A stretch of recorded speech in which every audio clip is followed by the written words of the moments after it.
it was very, very sad, and yeah, already sensing that this chair is going to be an issue. Surprise! I am not going up the loft. I got stuck up there once. I could die. Either way, I'm not going to live. Head, ears, face, whatever. Oh, it's raining outside. What am I going to do? Not be able to get in here for a full day. Good morning, pals. Welcome back to the vlog. I was about to say today is Monday, but today is not Monday. Today is actually Wednesday, and it is the first day that I have properly set foot in here this week. Sunday I did a market, so my plan was to take Monday off because I did a market on Sunday and I also had to do some prep work for it on Saturday, so I kind of felt like I didn't get a weekend.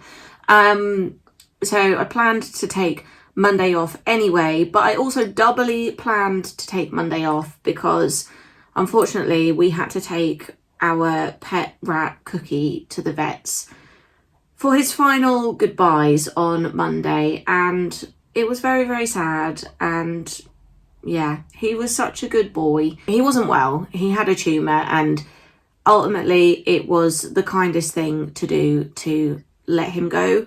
He lived a very, very full life. I don't feel like we cut his life particularly short or anything, but if anybody has ever had to make the horrible, horrible decision to have a pet put to sleep, it's not fun. It's very overwhelming and really, really sad. So I knew that was going to be a really tough day.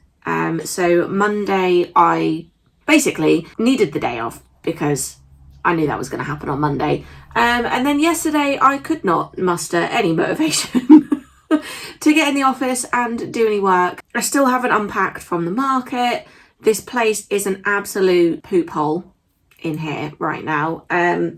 You can't really see, but I've got boxes next to me here of all the stock that I need to unpack. I've got stuff, I've just got stuff everywhere in here right now. There's also a huge chair next to me here, which usually goes in my living room, but we went out and got a Christmas tree last night, and when we have the Christmas tree up, we can't fit this chair in our living room anymore. So it kind of just comes into the office, but I can see already that this is going to be a massive problem. Last year, it didn't feel like a massive problem because the layout in here was a little bit different, and I didn't have quite so much stock and I wasn't quite so busy, so it wasn't an issue. But I'm already sensing that this chair is going to be an issue being in here, so I might have to find an alternative place to put it.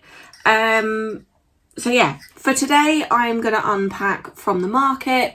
I really need to get going on the final goodie box for the year.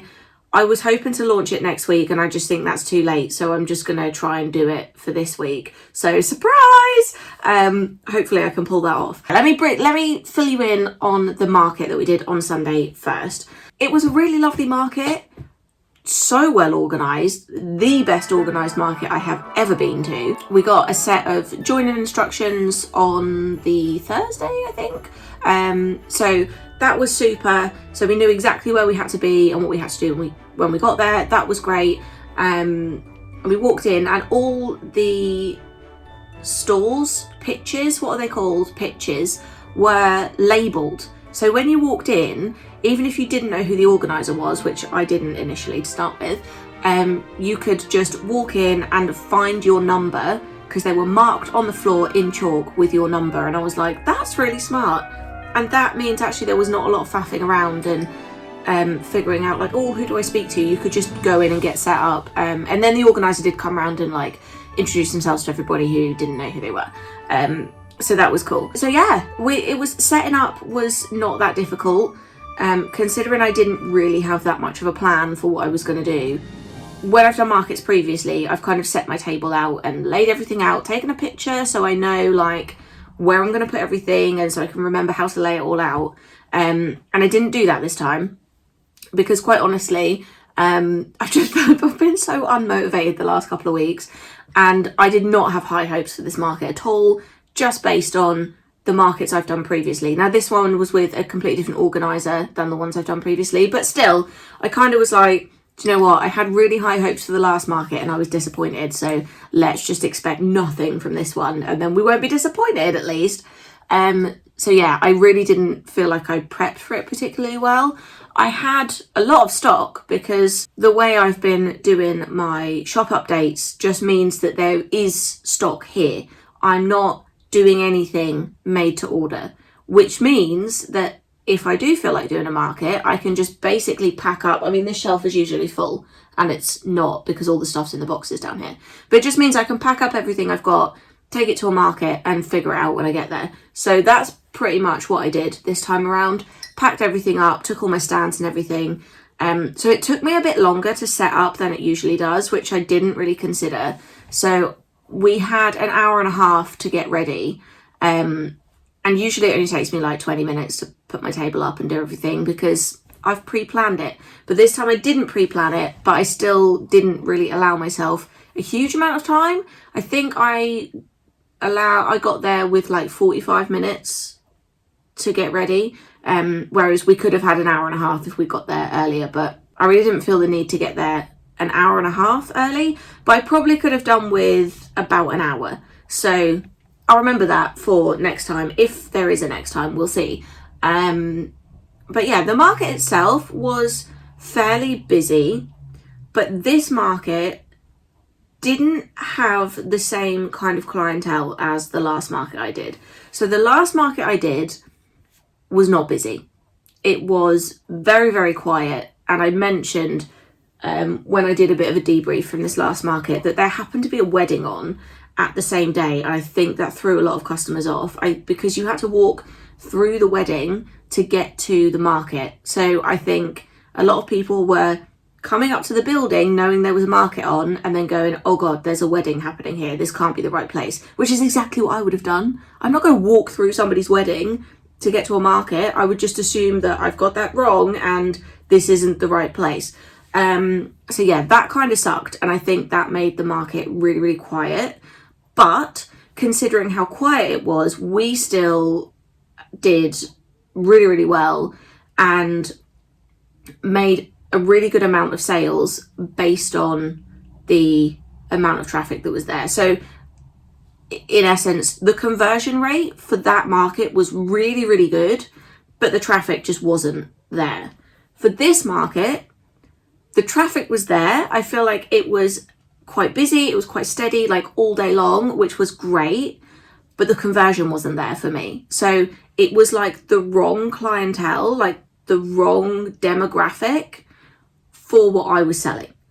So I feel like this is why it's important to like try out different markets and see where you're at, because different organizers will have a different demographic. So I think it's unfair just to go to one craft market ever and go, nah, they're rubbish. You never make any money, because that's just not the case. This market we did okay. I want to say we did about the same as the market we did previously, but based on the volume of traffic, it wasn't as good. Does that make sense? So there was a lot more footfall at this market than the last one I did, but I did about the same money-wise. In fact, I think I did less money-wise. So it's really difficult. It's really difficult. And the one sort of type of seller that usually does really well at a market is a food vendor, because even if people are not buying anything particularly, almost everybody's going to stop for a cup of tea and a piece of cake. Like, tell me you're going to go somewhere, go to an event, go to a market and not buy something to eat. So usually the food vendors and the coffee vendors do really well. The lady that was serving tea and coffee and other hot drinks, I think she did quite well, but the other food vendors that were there did not seem as busy as I would have expected them to be.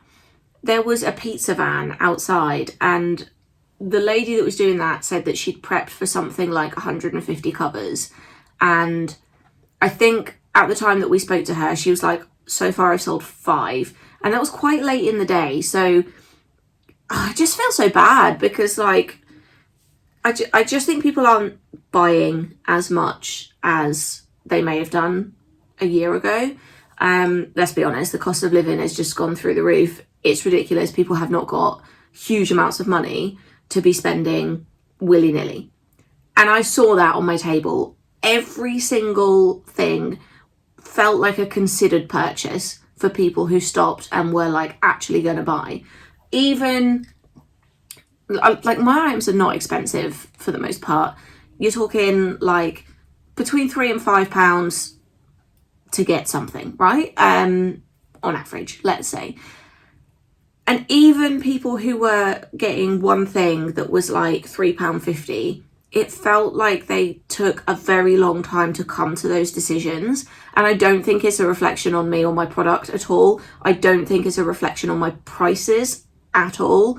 I think it's just a reflection on times are hard for people at the minute. And even a £3.50 purchase, which I'm going to say probably this time last year would have just been, yeah, that's fine, don't worry about it. Even those small purchases, people are really taking their time to decide, do I need to spend this money? And I don't think that's a reflection on me. I don't think that's a reflection on my product or my pricing. I just think that's a reflection on the economy. So if anybody else has done markets recently and you feel like it went really badly, it might not be a reflection on you. Like, really take the time to consider what went on at that market. What did you see? What did people say to you? Because like that's really, really valuable feedback. I had a lot of people, and like I'm just watching people as they come up to my stand, and I'm greeting people, but I'm not pushy with it. I'm just like, hi, and that's it. I let them have a look. The amount of people that come up to my stand and they would look immediately at my tray of stickers and they would just grin. And I'm like, I really want to clock like which product are you grinning at, because I watched so many people have the same reaction. So it tells me that there's nothing wrong with this product. If people are coming and looking at your product and like pulling a frowny face or like, not sure about this, and walking away, then maybe you can look and go, okay, something here is not right. But like if you do markets, even if you're not making a lot of money, take the time to watch people's reactions, because you can get so much insight from that. I think what was happening is people were coming to my table, looking at my stickers and just seeing everything. I don't think there was one particular product that people were like, oh, that's really funny. I think they were just taking a look and going, oh, this is cute. And I even had that reaction from a couple of people who like literally came over to the table like, oh my God, it's so adorable. And I'm like, that kind of cuteness aggression, that's the kind of thing I want to see when you come to my table, even if you don't buy anything, because it just tells me that there is nothing wrong with what's on this table. You may have your own personal reasons why you're not buying anything, and that's cool with me. So yeah, money wise, I haven't properly crunched the numbers, but I'm going to say by the time we've paid for the actual table, as in like the pitch at the market and parking, let's think about this. Yeah, by the time we paid for the pitch and the parking, we probably made about £45. That's not including taking off the cost of the products that we sold. So it will actually, the profit is less than that, but just as a very quick, rough, like, let's figure out what money we took here. You're talking about 45 quid, which for 6 hours worth of work, like, I mean, you can do the math, like that is not even minimum wage. And there were two of us, therefore there didn't need to be two of us. Admittedly, I did say to Lewis, like after he dropped me off, if you want to go home and come back, you can, just because it didn't seem particularly busy to start with, and it wasn't super busy, but it was a very nice steady flow of traffic. It was manageable. Definitely could have managed it on my own. So there didn't need to be two of us, so I kind of don't want to account for that in the kind of crunching of the numbers as such. But yeah, to do a whole day and walk away with kind of £45 is not that great, really, when you break it down into that being 7 hours worth of work. I don't know if it's just the people aren't coming out so much, because like I said, people are definitely not spending like they were probably a year ago. So I don't just want to like ditch off markets entirely, but at the moment they really don't seem viable. Potentially I can plan on doing markets when I'm doing a big shop update, because I didn't really have to prep that much stock. That was kind of already done. And yeah, maybe I'll do some markets next year and just see it as like a bit of an aside rather than like a main money maker for my business, and I think I should definitely need to be more choosy about which markets I go to and figure out what the demographic is going to be before I get there. I did mention to the organizer that, you know, like, it's our first time doing this particular market and we've come on the Sunday and the clientele is not my target market. I was quite honest about that, and she was like, do you know what, I think you would have done better on the Friday night. So I didn't ask this question before the market, and in hindsight I probably should have done, and going forward I probably will. But she told me that on a Friday, so they do a Friday evening, a Saturday and a Sunday. She told me on the Friday evening they have a much younger crowd who would probably be way more interested in what I'm selling. And I'm like, that's really useful information, because it doesn't mean that this particular market isn't the right one for me. It means be choosy about which day you do. So she said the Friday night and the Saturday and even the Sunday, all three of them have a slightly different crowd. So the Friday night tends to have kind of a younger crowd who would definitely be more interested in the artwork that I'm selling and, you know, all the kind of cute stuff. The Saturday tends to be more families and kids coming in. So she was like, again, you might have done a bit better there. And then the Sunday tends to be a bit slower, and it tends to be a bit more of a mature demographic. People looking for kind of more higher end, more grown up stuff, which is not my bag. So therefore I probably picked the wrong day to do the market, but I didn't know that information beforehand. So yeah, that's something else to consider. So anyway, that was a very long debrief of the market. If you have any questions, by all means, stick them in the comments, and I'm quite happy to answer them. I feel like I do these kind of market debriefs in, or at least I try to do them in, like, quite an honest way. Like, I never want to come in here and just like all over a market and, you know, and say like, oh, it was terrible, because often it's not the case. Like, even if it was terrible, it's not always as simple as just being like, it was a rubbish market. There are so many factors that go into these things, and you really have to like step back and have a look and really not take it to heart as well. That is a huge thing. Like, it's so difficult to walk away from a market when you haven't done that well and be like, do you know what, this wasn't my fault. Because a lot of times you probably think it is, and you just walk away being like, my products are obviously bad, my pricing is obviously wrong, like, I'm obviously just not a good enough person, I'm just not a good enough creator, I'm not a good enough artist, whatever. Like, you kind of really have to take all that stuff and put it aside and just be like, hold on a minute, let's look at the facts here, let's look at the data, let's take the feelings out of it and just look at the data. And maybe it is that actually, if we take the feelings out of it, this product that I sell is actually not very good quality. Like, maybe there is something there, but maybe there isn't. So just take the time to have a look at it in kind of a constructive way, I guess. Anyway, I need to unpack from said market. I need to move this chair. It's really annoying me. Like, you can't see it in the camera, but it is so close to me right now. I feel like I'm just being crowded out by this box down here and this chair over here. So I really need to like sort out this place. I'm hoping to decorate in here for Christmas this week. We did go out and get a Christmas tree yesterday for the front room. Oh wait, I think I already said that because the chair is in here. So yeah, that's been done, but we haven't decorated it yet because Lewis is at work this week, and he works really, really long days. So he leaves at like 6 a.m. and he probably doesn't get back till like 8 p.m. some nights. So while he's at work, I'm not sending him off for a 12, 13, 14 hour day and then going, oh, by the way, can you get up the loft when you get in? Like that, I would not want to do that. If I'd worked for that long in the day, I'd just be like, no. And when I said that, I don't send him off to work. I'm not like, off you pop, go to work. That's not really how this thing works. But you know what I'm trying to say is I'm not going to like, goodbye, go off to work. Oh, by the way, here's a ton of stuff for you to do when you come in. On the days that he's not at work, I will give him lots of things to do. But I'm waiting for him to have a day off or at least finish early on a day, which does happen occasionally, so that he can get up the loft and get the Christmas decorations down, because I'm not going up the loft. I got stuck up there once. We don't have a proper loft ladder. There's just not room to like install one, we don't think. So we use like a set of steps to get up in the loft, and it's not usually, or at least in our old house, it wasn't a problem. We've always done that. It's been fine. In our old house, it wasn't a problem. In this house, the ceiling is like ever so slightly taller. So I can't physically get up there.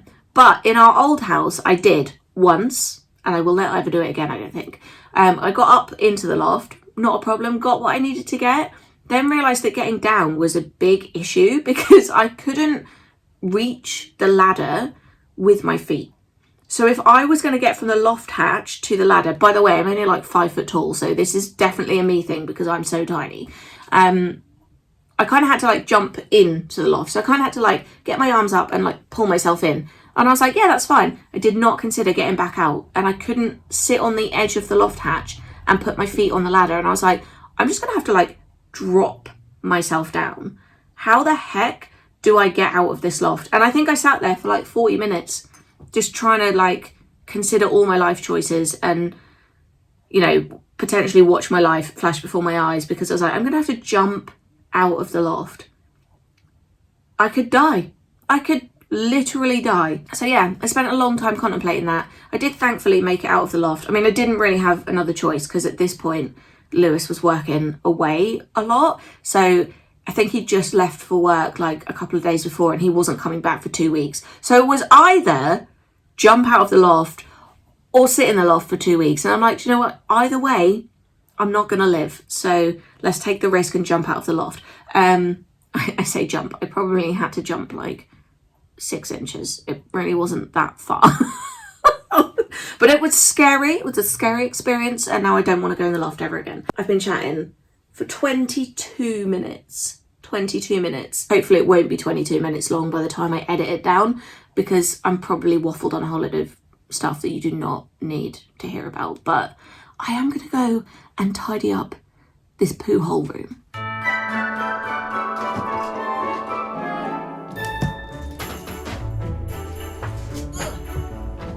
Santa, tell me if he really cares. Whoa. Was it by my side?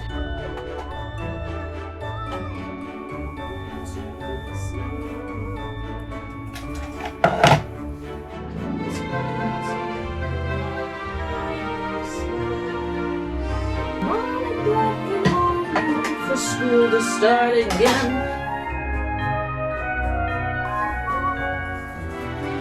Alright pals, I want to say I'm about like halfway through unpacking everything. I have no idea what this shelf looked like before. So I can't remember where anything goes. And I did take half of these like acrylic stands and stuff to the market with me. So it's not like I could just leave everything labelled up and just be like, this goes here, because I took most of the stands and boxes and stuff with me as well. So I'm doing my best to put it all back the way it sort of was, but I literally have no idea if I'm doing it the way it was before, but never mind. It has made me realise I will like label some of these things up, like these boxes up here. I've got like various key rings and stuff in them, and it would just be handy if they just had a sticker on the front to say which is which, because from the outside you just can't see very well what's what. So this is really stressful, and I realised as I started doing it that I'm not checking stuff back in, so I'm going to have to also go through and do an entire stock take as well. So the idea was that as I put stuff back on the shelf, I would count it back in and like relist it on the website and on Etsy, and I just kind of forgot to do that.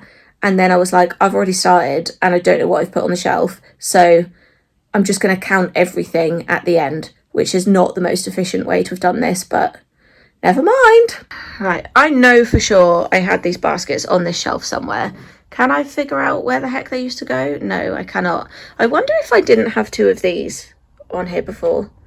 I'm really struggling to figure out what I've done here, but these need to go on here somewhere. Okay, I think I've finally put everything back. I can't find the key to this door. I know we locked this door when we went out yesterday, and I think Lewis might have gone to work with the key in his pocket. So I've just basically dumped, hang on, I can't hear properly. Oh, That's better. Oh, that'll be why I can't hear properly. Forgot I had those on my head, ears, face, whatever. Yeah, the boxes and stuff that need to go back out to the shed are currently just in the living room because can't find the key for the door. So I can only think that Lewis has got it in his pocket and I'll have to wait till he comes home. So yeah, we've had a bit of a tidy up. I haven't counted all the stock back in.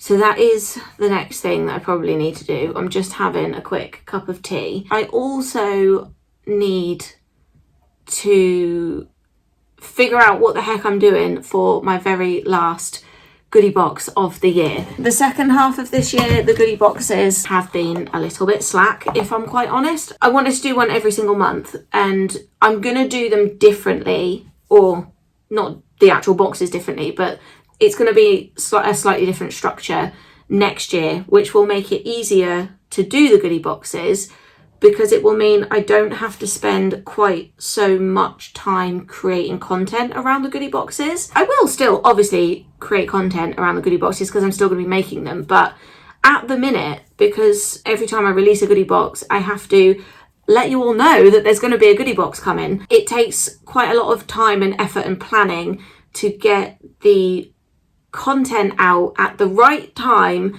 so that you know when the goodie boxes are going to be available. I'm going to change that for next year to make this whole thing a little bit easier for me and for you. But honestly, since the summer, pretty much, the goodie boxes have slipped slightly because I take a break through the summer. I basically take 6 weeks off, and that's not entirely off, but that's 6 weeks off from being in the office every single day. So I kind of lose all structure through the summer while the kids are off school, basically. And I just process orders as they come in, and that's it. I don't really do any filming. I don't really do any like big product launches or anything like that because I just need the 6 weeks of the summer holidays to be chill because it's super stressful just having children. And yeah, when they're not at school for that 6 week period, it's a lot. So that's kind of the way I balance that. And because I take quite a lot of time off through the summer, it has had a knock-on effect for the rest of this year. When we came back to school in September, ideally I'd have had a goodie box ready to go, but I didn't. So that's something I want to be thinking about more next year. And I could have had a goodie box ready to go for September, but none of you would have known anything about it. You wouldn't have known that it was coming. I could quite easily have worked on it through September, but I didn't because I didn't want to have to film the thing. And, you know, there's a lot of extra behind the scenes stuff that goes on there that I'm quite happy to do behind the scenes. But of course, like, a big part of running my business is also posting to YouTube. That's one way that I let you guys know that there are new products coming. So if I feel like it would have been weird to just come back in September and just drop a product straight away. Maybe it wouldn't have been. In hindsight, I'm thinking about that now, it might not have been that weird, but because I felt like that would have been weird, I didn't do it. So then we had a goodie box in October, or did we? No, it must have been the end of September. So towards the end of September, we did the autumn shop update and the goodie box. Then in November, we did the Christmas shop update, and I didn't do a goodie box for November because I really wanted to focus on taking you along the journey of the shop update. And I've done it before where I've launched a shop update and a goodie box at the same time, and it didn't really work that well. So again, that's another reason why there wasn't a goodie box then for November. And I want there to be a goodie box for December because I feel like it's been too long. It's been too long. I think the last, apart from the October or end of September, start of October goodie box, which was the Cozy Gamer box, we haven't had one since June. I need to get this goodie box done. Even if nobody wants to buy it, even if it's too late in the year and nobody wants to get one, I'm still gonna put it out there and make it happen because I'm committing to one a month for next year, which, like I said, is doable for me. It's not necessarily doable in a sense of like doing a product launch every month. So that's the part that is going to be slightly different for next year. I don't know where I was going with this conversation, but yeah, I have the goodie box ready. This is the goodie box. There's nothing in this one. This one is a prototype, and it's a little bit like the design is not quite in the right place. So that will be fixed. But it's a little Christmas cracker. It's not going to have Christmas items inside it. It's not going to have anything inside it that you have seen before. It's going to be a little Christmas cracker box full of surprises as well. So this one is a pure blind box, surprise box. They will each have different things in them, but like I said, these are going to be brand new products that we've never seen before.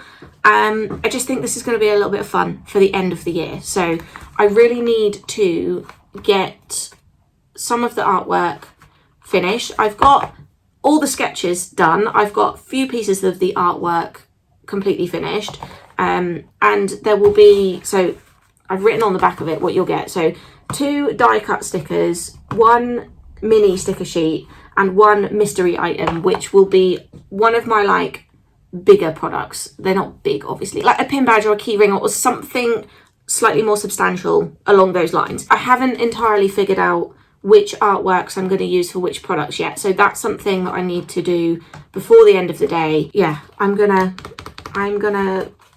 probably go work on that first before I do the stock take for this, because there are going to be a couple of products that I need to send off for, and they're coming from a UK company, I think.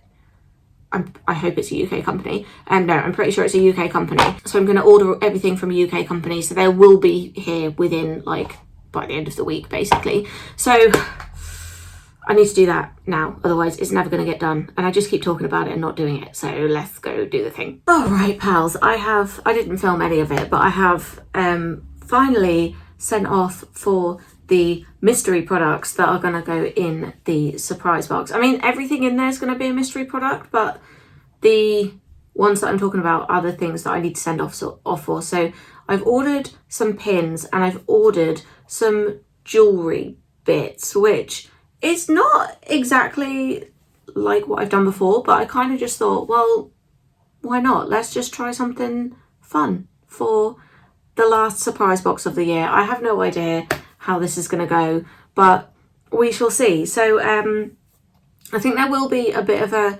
longer turnaround on the surprise boxes than my usual stuff. Usually I ship like within 2 days. I think what I'm going to do is I'm going to launch these surprise boxes this week, but I won't ship them until the end of next week.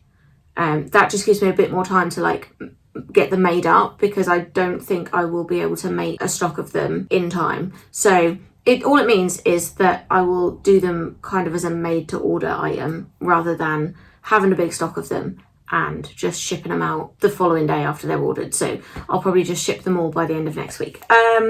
Okay, well, that's that done.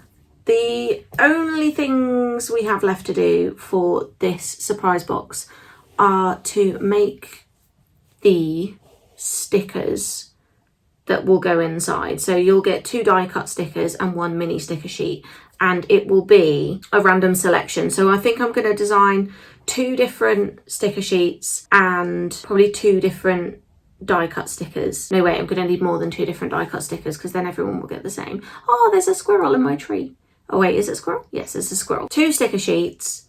I've definitely got 2 die cut sticker designs already, so I might try and do maybe a couple more, and then that means that not everybody will get exactly the same in the surprise box, and then it will keep it more of a blind box type vibe going on here. I'm sure I'm rambling way too much today, but never mind. I'm probably not going to do any stickers today, to be quite honest, because it is 2:30 already. It's very dark in here as well. It's just making the whole day a little bit dreary. It's 2:30 already. The kids will be home before long, so I think I will just tidy up. And I do have an Etsy order that I need to send out today, but I think I'll just tidy up what I've done here, send out my Etsy order, and I'll see you back here tomorrow. Good morning, pals. Welcome back to another day in the studio. It is very dark and dreary today. It is raining.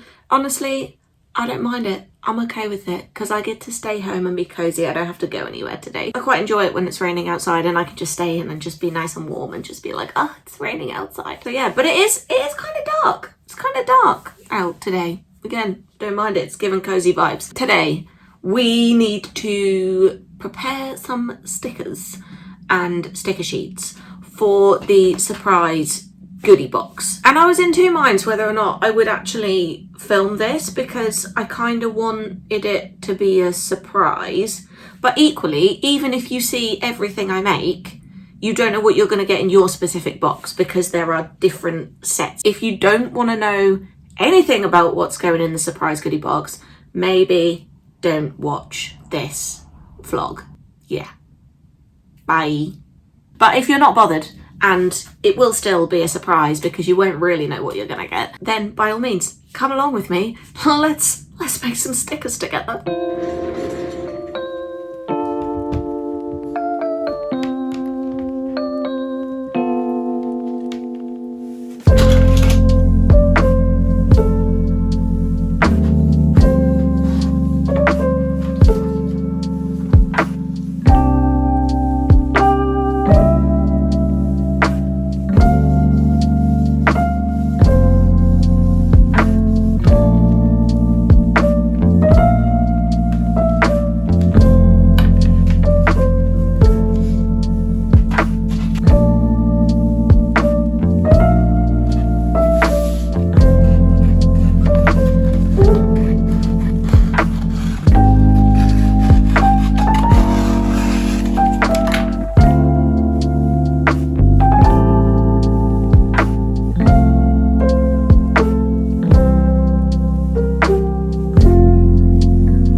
Feels like it took me an unreasonably long time to make these little stickers, just because I was filming the entire process. Why is this piece of hair annoying me? I was filming the entire process for a tutorial video. I'm trying to like do a couple of extra videos so that when I break for Christmas, we've still got videos that you can watch. I did put a question box up on my Instagram of tutorials people would like to see, and the most common ones were stickers, sticker sheets, and packaging. So those are the things that I'm trying to like just film like a really in-depth video of. So that's why it has taken me nearly 3 hours to produce these stickers. It wouldn't normally take me that long, but I went through the entire process step by step. So now I need to have some lunch, have a bit of a break, and then I'm going to, what am I going to do? I might start on the sticker sheets, which again, I'm going to film an entire tutorial for the sticker sheets. So don't know if I'll actually have time to do them, because if I want to film the entire thing, we'll see. I might have to do it in like 2 halves. For now, I need a quick break.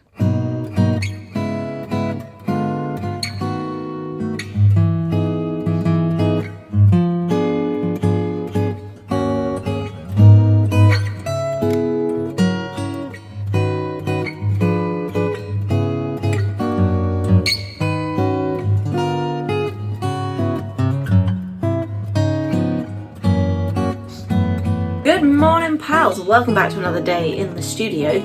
Although again, it won't be a full day because I seem to not be able to get in here for a full day lately. It's very annoying. I have an appointment to go to at 12 o'clock. It is now 11:31. Not 11, 10:31. It's just gone 10:30. So I'm going to try and get a few bits done before I have to leave. The surprise Christmas box is all ready to go, actually. I had a bit of a panic last night because I was like, oh god, I'm never going to be able to pull this off in time.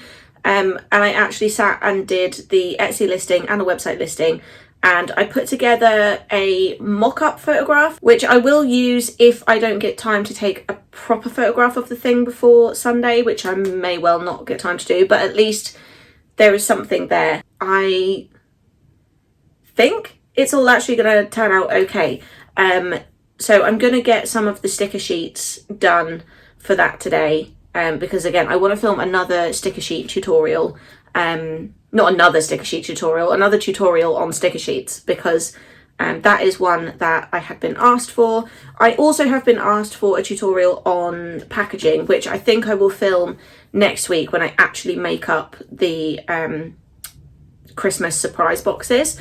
I kind of filmed myself putting the artwork together already, so that part was done ages ago, but I thought actually it's probably a good idea as I'm like making them up to talk you through the entire process and use that as kind of a tutorial video. Anyway, we're going to get on with making some sticker sheets.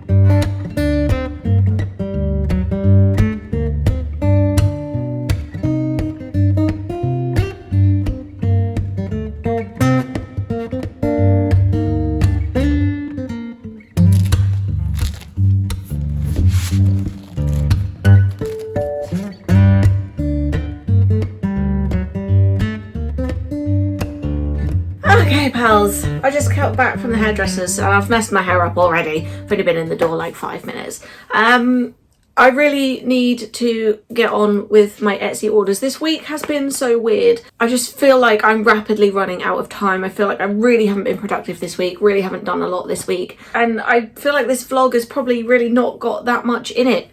But I'm gonna have to call it here because I'm so desperate for a break. By the time you're seeing this, the Christmas cracker surprise box will be available on my website. I'm doing a very limited run of these for the last little surprise of the year. They are available on my website and on my Etsy right now, so if you want one, head over and get one before they sell out because I really don't have many available. I hope you've enjoyed this one, pals, even if it has been brief, and I will see you next time.